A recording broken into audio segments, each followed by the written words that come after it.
അവനിത് എന്തു പറ്റി കൃഷ്ണേട്ട? അവൻ ഇങ്ങനൊന്നും ആയിരുന്നില്ലല്ലോ. എന്താ സംഭവിക്കുന്നത് ഈ വീട്ടിൽ?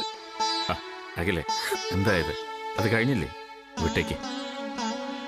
അവന് പറ്റിയൊരു അബദ്ധം, അത്രേ ഉള്ളൂ. അതല്ല കൃഷ്ണേട്ട, ഇത് വെറും ഒരു അബദ്ധമല്ല. It's a great mistake. അവൻ ഇന്ന് ബാലൻസ് തെറ്റി വന്നു കയറുന്നത് കണ്ടപ്പോ ഒരു നിമിഷം എന്റെ ഹൃദയം നിലച്ചു പോയതുപോലായി. നമ്മുടെ മോനെ എന്താ കൃഷ്ണേട്ട പറ്റിയത്? അഖിലേ, നീ അവനോട് ആദ്യം ചോദിക്കേണ്ടത് ഇപ്പോഴേ ചോദിച്ച ചോദ്യമായിരുന്നു. എന്റെ മോനെ, നിനക്കെന്ത് പറ്റിയടാ എന്ന്. എന്നിട്ടൊരമ്മയുടെ വാത്സല്യത്തോടെ ചേർത്ത് നിർത്തണമായിരുന്നു. അവനെ മനസ്സിലാക്കി കൂടെ നിൽക്കാൻ നമ്മളുണ്ടെന്ന് അവനെ തോന്നിപ്പിക്കണമായിരുന്നു. അവൻ ഇതുവരെ ഇങ്ങനെ വന്ന് കണ്ടിട്ടില്ലാത്ത സ്ഥിതിക്ക് പതിയെ അവനോട് അതിന്റെ സാഹചര്യം ചോദിക്കണമായിരുന്നു എന്നർത്ഥം. അതിനു പകരം നീ അവനെ അടിക്കുകയാണ് ചെയ്തത്. എന്താകില്ലേ, അടി കൊടുത്ത് നന്നാക്കാവുന്ന പ്രായമാണ് അവന്റേതെന്ന് തോന്നുന്നുണ്ടോ നിനക്ക്? കൃഷ്ണേട്ട, അവൻ ആയിരിക്കാം, അവൻ നിന്റെ എല്ലാം ആയിരിക്കാം. പക്ഷേ എപ്പോഴൊക്കെയോ കണ്ണാടിയിൽ തെളിഞ്ഞ സ്വന്തം പ്രതിബിംബത്തിൽ അവൻ അവനിൽ ഒരു പരാജിതനെ കണ്ടിട്ടുണ്ടാകാം. ആശ്വാസം കിട്ടാൻ, ആ മനസ്സ് തളരാതിരിക്കാൻ ചേർത്ത് നിർത്തി വിജയം നേടിയിട്ടില്ലെങ്കിലും തോറ്റിട്ടില്ല എന്ന് പറയാൻ ആരെങ്കിലും ഉണ്ടായിരുന്നെങ്കിലെന്ന് കൊതിച്ചിട്ടുണ്ടാവും അവൻ. ഇനിയും നീ മറക്കാൻ പാടില്ലാത്ത ഒരു കാര്യമുണ്ട്. എന്നും അവന്റെ ലോകം അവന്റെ അമ്മ മാത്രമായിരുന്നു അഖിലേ. ഞാൻ പോലും രണ്ടാമനായിരുന്നു. ആ അവനെയാണ് നീ ഇന്ന് അടിച്ചത്.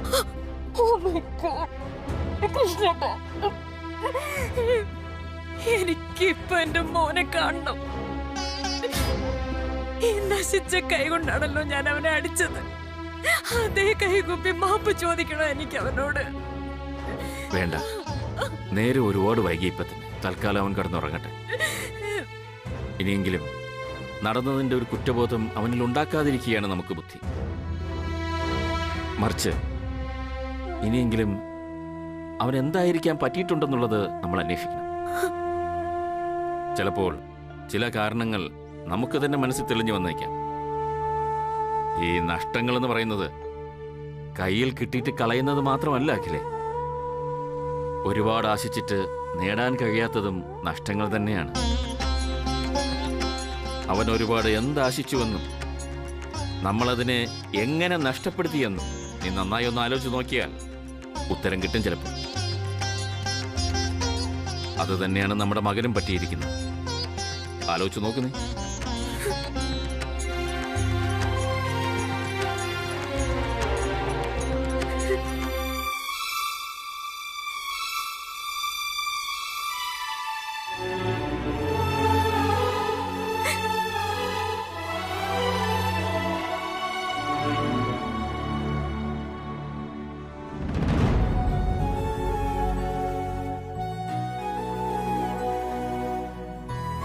കല്യാണി, ഒരാളുടെ കണ്ണിൽ നോക്കിയാൽ ചിലപ്പോൾ അയാളുടെ മനസ്സ് കാണാൻ കഴിയുമെന്ന് പറയാറ്. നീ എൻ്റെ കണ്ണുകളിലേക്കൊന്ന് സൂക്ഷിച്ചു നോക്ക്. ഞാൻ ജീവനായി കരുതുന്ന എൻ്റെ പെണ്ണിനെ നിനക്കവിടെ കാണാൻ പറ്റും. അവളാണ് ഞാൻ സ്വന്തമാക്കാൻ കൊതിക്കുന്ന എൻ്റെ പെണ്ണ്.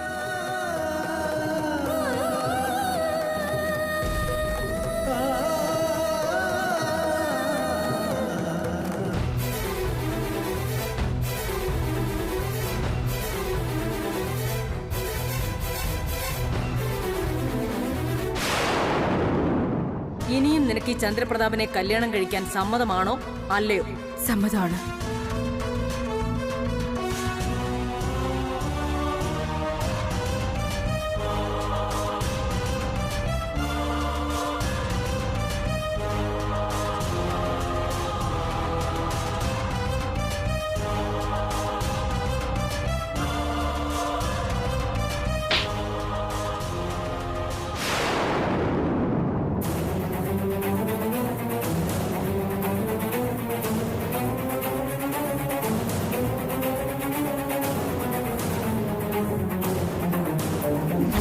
നാളെ തന്നെ നീയും ചന്ദ്രനുമായിട്ടുള്ള വിവാഹം നമുക്കങ്ങ് നടത്തിയാലോ? നാളെ നിന്റെ രജിസ്റ്റർ കല്യാണം നമ്മൾ നടത്തുന്നു.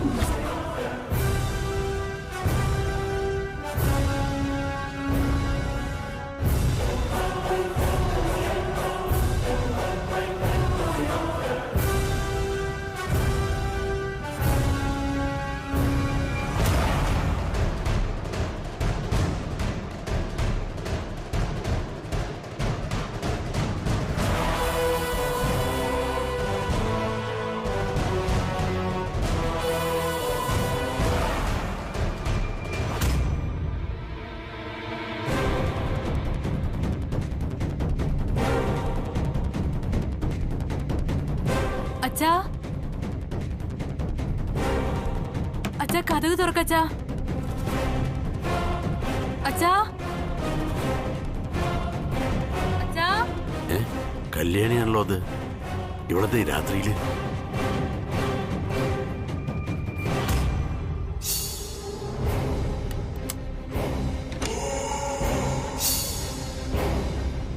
എന്ത് പറ്റി മോളെ? എന്താ ഈ രാത്രിയില്? എന്ത് പറ്റി നിനക്ക്? അഖില മേഡം പറഞ്ഞോ നീ ഇങ്ങോട്ട് മടങ്ങി വരാൻ?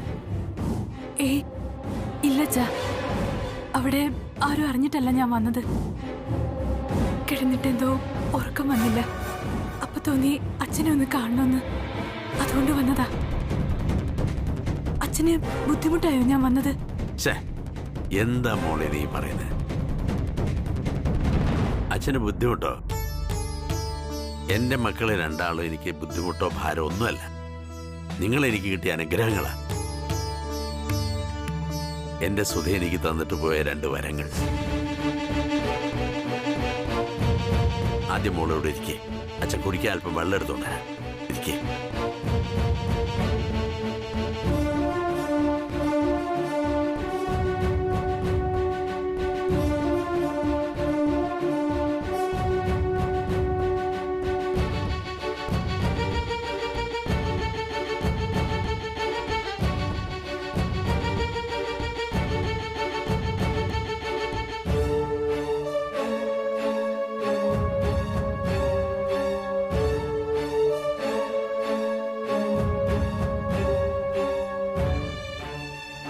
നമ്മളെ കുടിക്കും.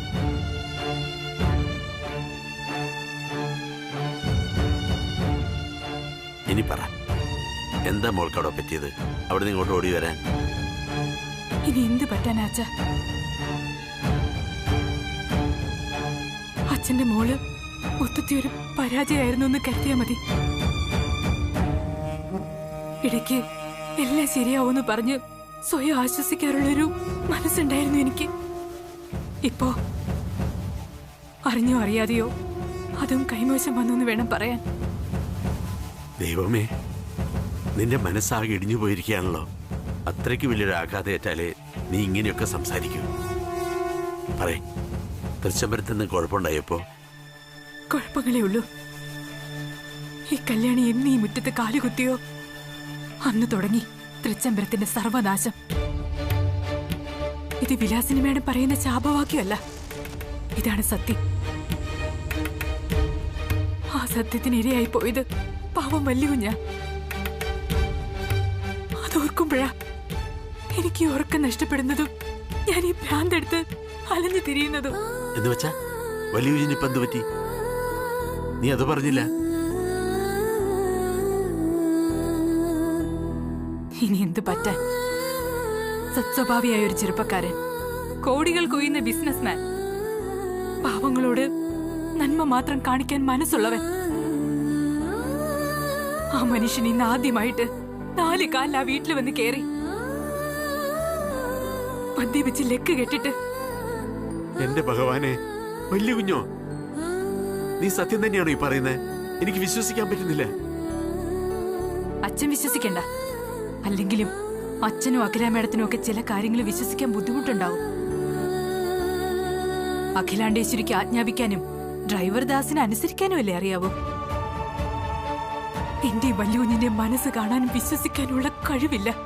അതാ നമ്മുടെയൊക്കെ കഥയെ ദുരന്തത്തിലേക്ക് വലിച്ചുകൊണ്ടു പോകുന്നത്. മതി. എന്നെ മാഡത്തിനെ കുറ്റപ്പെടുത്താനാണോ പാതിരാത്രിക്ക് ഇങ്ങോട്ട് കയറി വന്ന്? നീ എന്തനുഭവിക്കുന്നോ അത് മുഴുവൻ നീ പിടിച്ചു വാങ്ങിയതാ. മറ്റുള്ളവരെ അതിന് കാരണക്കാരാക്കരുത്. ഇല്ലച്ചാ, ഒരിക്കലും ഇല്ല. ഞാൻ വന്നത് അച്ഛനെ കുറ്റപ്പെടുത്താനല്ല, എന്റെ കല്യാണത്തിന് അച്ഛനെ ക്ഷണിക്കാനാ. നിന്റെ കല്യാണത്തിന് നീ എന്നെ ക്ഷണിക്കാനോ? എന്താണ് നീ പറയുന്നത്? നാളെ നടക്കാൻ പോകുന്ന സത്യം. ഈ ലോകത്ത് മറ്റാരെയും അറിയിക്കാതെ ഞാനൊരു കല്യാണം കഴിക്കാൻ പോവാ. കൊട്ടും കുരുവയും ദീപങ്ങൾ സാക്ഷിയായിട്ടൊന്നും അല്ല, ഒരു പുസ്തകത്തിൽ ഒപ്പിട്ടിട്ട് രജിസ്റ്റർ മാരേജ്. രജിസ്റ്റർ മാരേജോ? ആരുമായിട്ട്? അച്ഛൻ പേടിക്കണ്ട, വരൻ നമ്മുടെ മുംബൈക്കാരൻ ചന്ദ്രപ്രതാപ് തന്നെയാ. നടത്തിപ്പുകാരി വിലാസിനി മേഡം. മുഹൂർത്തം മിക്കവാറും രാവിലെ 9:30-നും 11 മണിക്കും ഇടയിലാവും. അപ്പോഴേ തൃച്ചംബരത്ത് നിന്നും കള്ളം പറഞ്ഞിറങ്ങാൻ പറ്റൂ. എല്ലാത്തിന്റെയും തിരക്കഥാ സംഭാഷണം സംവിധാനം തൃച്ചംബരത്ത് വിലാസിനിയാണ്. ഞാൻ പറയും പോലെ അഭിനയിക്കുന്നെന്ന് മാത്രമേ ഉള്ളൂ. പടം കണ്ട് കൈയടിക്കാൻ ഒരു കാഴ്ചക്കാരനായിട്ടാ ഞാനിപ്പോ അച്ഛനെ ക്ഷണിക്കുന്നത്. എന്താ അച്ഛന് വരാൻ പറ്റുമോ?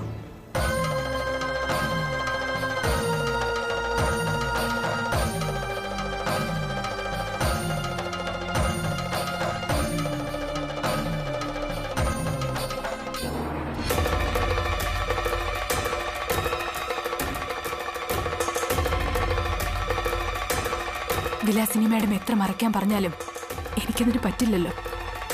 അച്ഛനും അനിയനും സ്വന്തം ചോരയല്ലേ. അതുകൊണ്ട് കുറച്ച് റിസ്ക് എടുത്ത് ഞാൻ വന്നു, ക്ഷണിച്ചു. ഉറക്കമായതുകൊണ്ട് അനിയനെ കാണാൻ നിൽക്കുന്നില്ല. ഇനി പോവാണ്. പാതിരാത്രിക്ക് യാത്ര പറയുന്നില്ല.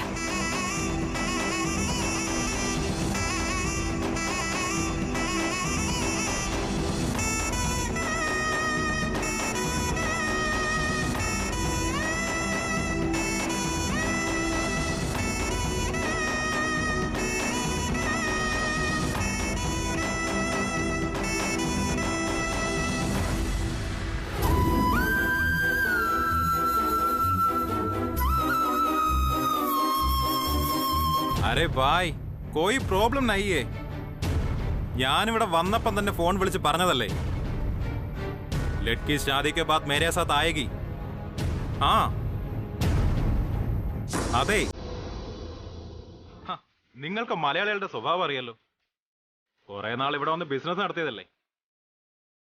കല്യാണത്തിന് മുമ്പ് പെണ്ണിനെ കൊണ്ട് കറങ്ങാനൊന്നും ഇവിടുത്തെ അച്ഛനും അമ്മയെ സമ്മതിക്കില്ല.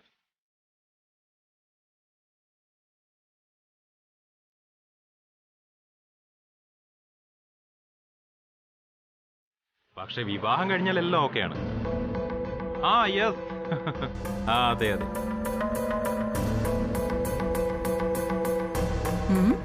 ഇവനെന്താ രാത്രി മാറി നിന്നൊരു ഫോൺ വിളി? കുറെ നേരം ആയല്ലോ.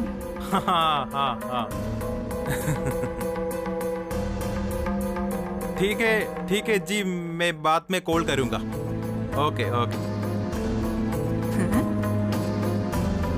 എന്താടാ എന്നെ കണ്ടപ്പോ ഒരു ബാദ്മേ കോൾ കരൂങ്ക? ഏയ് ഒന്നുമില്ല ആന്റിജി, ഇത് നമ്മുടെ പഴയൊരു ദോസ്താ.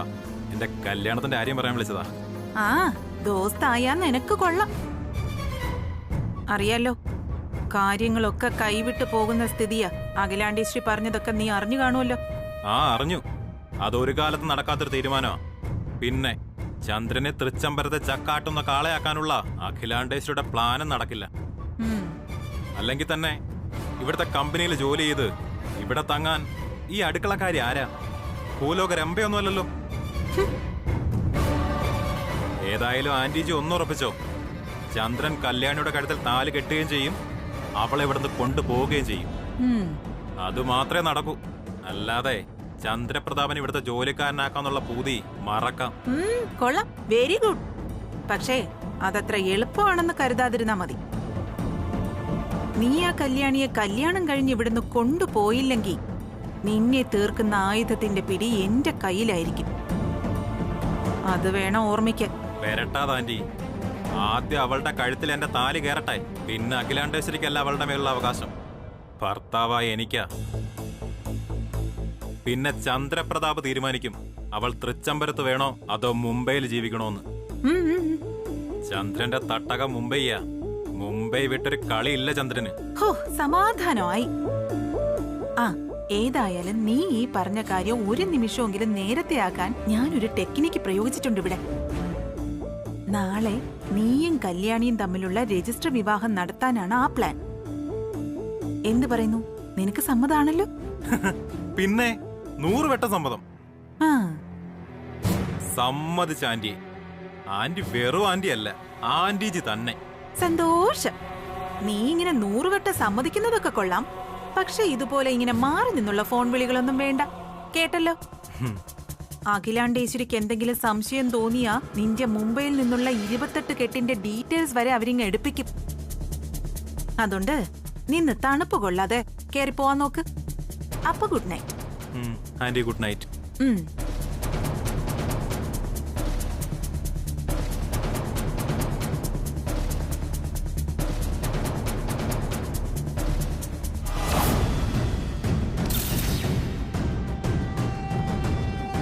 എന്റെ പ്രിയപ്പെട്ട വിലാസിനി ആന്റി, നിങ്ങൾ പറഞ്ഞാലും ഇല്ലെങ്കിലും കല്യാണിയെ മുംബൈക്കാര് കൊണ്ടുപോകുന്നുള്ളത് ഉറപ്പാ. അത് ഈ വീട്ടിൽ നിന്നാണോ കല്യാണ മണ്ഡപത്തിൽ നിന്നാണോ എന്നേ നോക്കാനുള്ളൂ. കല്യാണിയുടെ കാര്യം പോക്കാ. ചാകാനല്ല, നശിക്കാനാണ് അവളുടെ വിധി. നശിക്കാൻ.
അമ്മേ, ഞാൻ മോനെ, ഇന്ന് ശ്രീലത മേനോന്റെ പുതിയ സോഫ്റ്റ്വെയർ കമ്പനിയുടെ ഉദ്ഘാടനോ.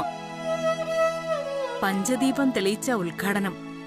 അതിലൊരു ദീപം അച്ഛനും അമ്മയും ചേർന്ന് തെളിയിക്കണമെന്ന് ശ്രീലതയ്ക്ക് വലിയ നിർബന്ധം. പിന്നെ അശ്വതി തിരുനാൾ തമ്പുരാട്ടിയും വേറെ ഏതൊക്കെയോ സെലിബ്രിറ്റീസും ഒക്കെ വരുന്നുണ്ട്. US നിന്ന് കൃഷ്ണേട്ടന്റെ ഏതോ ചങ്ങാതി വരുന്നുണ്ടെന്നും പറഞ്ഞു. കൃഷ്ണേട്ടൻ അങ്ങ് ഒഴിഞ്ഞു. അതുകൊണ്ട് നീ വേണം അമ്മയുടെ കൂടെ വരാൻ. കമോൺ, ഗെറ്റ് റെഡി, എഴുന്നേക്ക്. അമ്മേ, ഞാൻ ഒരു കാര്യം. അമ്മ അത് പറയാൻ മറന്നു. നീ ഒന്ന് മുംബൈയിൽ പോണം. മിസ്റ്റർ നരേഷ് ഗോയങ്കിലുമായി ഒരു ബിസിനസ് ഡീൽ സംസാരിക്കാനുണ്ട്. ഒരാഴ്ച അവിടെ നിന്ന് ഡീൽ ഉറപ്പിച്ചിട്ട് വേണം വരാൻ. ലീവ് കിട്ടുമെങ്കിൽ സുബ്രുവിനെയും കൂടെ കൂട്ടിക്കോ. ഏതായാലും ഉടൻ വേണോ അത്? അമ്മേ, അത് ഇന്നലെ. പിന്നൊരു കാര്യം, നീ ചോദിച്ച അവധിയൊക്കെ കഴിഞ്ഞിട്ട് കുറേ നാളുകളായി. എത്രയും വേഗം തിരിച്ച് MD ആയിട്ട് ജോയിൻ ചെയ്യണം. അമ്മ റൂട്ട് മാറ്റി വിടുകയാണല്ലോ. എന്തോ മനസ്സിൽ കണ്ടിട്ടുണ്ട്, അതാണ് ഈ ലൈൻ. നിനക്കറിയാലോ മോനെ, അരവിന്ദന്റെ കല്യാണം കഴിഞ്ഞ ഉടനെയാ ഭാരം എല്ലാം കൂടി എടുത്ത് നീ അവന്റെ തലയിൽ വെച്ചു കൊടുത്തത്. ഇനിയെങ്കിലും അവനെ ഒന്ന് ഫ്രീ ആക്കണം.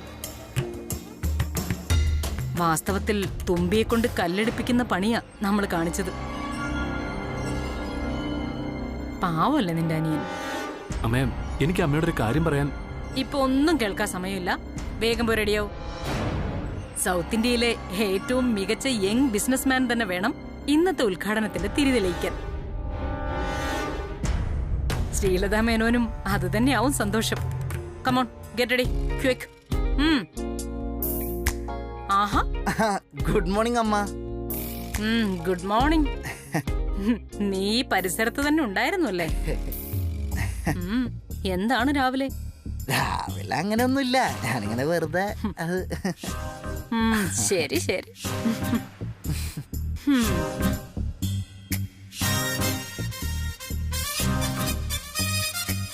Hello mister Anandakrishnan, good morning.